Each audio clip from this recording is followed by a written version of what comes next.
एक बहुत छोटी सी कहानी दोस्तों आज मैं सुनाती हूँ। ये कहानी 11 गांव की है।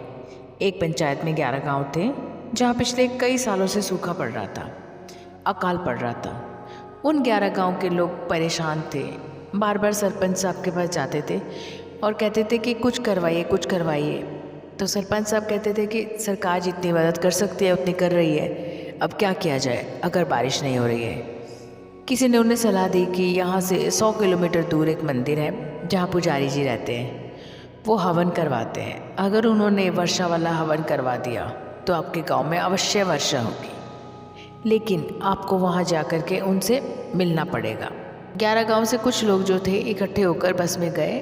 100 किलोमीटर दूर वो जो मंदिर था जा कर के मिले पुजारी जी से और उनसे कहा कि हमारे गाँव में कई सालों से सूखा पड़ रहा है, बारिश नहीं हो रही है।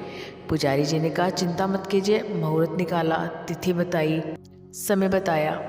आप एक काम कीजिएगा, 11 गांव से हर एक गांव से एक एक प्रतिनिधि यानी कि 11 लोग जो है वो मेरे पास आ जाइएगा, हवन करवाया जाएगा और देखना आपके यहाँ पर वर्षा अवश्य होगी।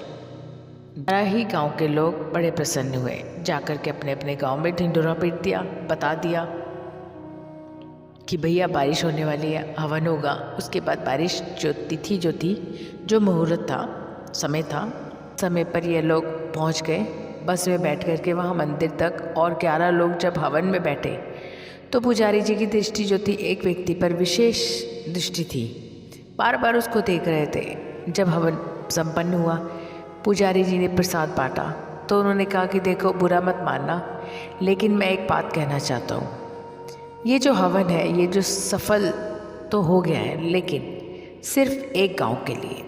बाकी के लोग घबरा गए कि आप क्या कह रहे हैं, 10 गांव में बारिश नहीं होगी, सिर्फ एक गांव में बारिश होगी, ऐसा क्या है उस गांव में। पुजारी जी ने कहा कि जो भाई साहब आपको दिखाई दे रहे हैं सिर्फ इनके गाँव में बारिश होगी।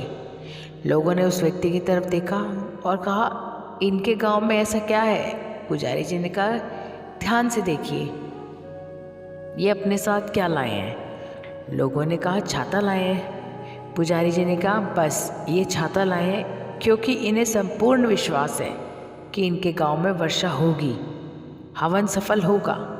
आप लोगों को तो भरोसा भी नहीं था कि बारिश होगी। आपको तो लगा कि किसी ने कह दिया पुजारी जी हवन करवाते हैं, मंदिर में चले जाते हैं, आ गए आपकी चलो एक ट्राई ये भी कर लेते हैं। लेकिन इनको लगा कि एकमात्र जो उपाय है वो यही उपाय है, अगर सफल हो गया तो सब कुछ अच्छा होगा। इसलिए हवन में तो 11 लोग बैठे थे, लेकिन सिर्फ एकमात्र व्यक्ति ऐसे थे जो संपूर्ण भाव से, संपूर्ण विश्वास से बैठे थे कि प्रभु का हवन हो रहा है, पूजा हो रही है, यज्ञ हो रहा है, पक्के से मेरे गांव में बारिश होगी, बारिश आएगी ही आएगी। आप देख लेना आज सिर्फ इन्हीं के गांव में बारिश आएगी, बाकी गाँव को प्रतीक्षा करनी पड़ेगी।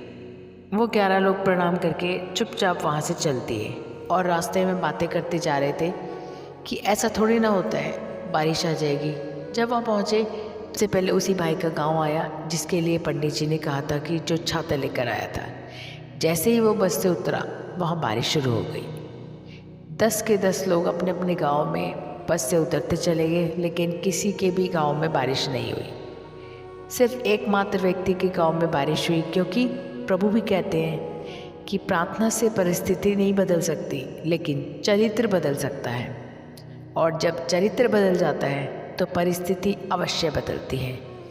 प्रार्थना से परिस्थिति बदलनी है तो पहले चरित्र को बदलना शुरू करो, प्रार्थना में विश्वास लाना शुरू करो, ये मानना शुरू करो कि अगर मैंने प्रार्थना की है तो सक्सेस अवश्य मिलेगी।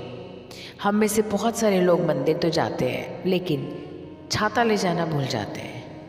विश्वास करना है तो संपूर्ण कीजिए, अपने आप आपकी लाइफ में सक्सेस आप तक चल कर आएगी।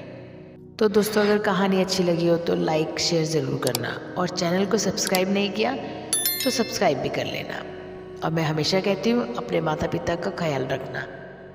जय श्री राम।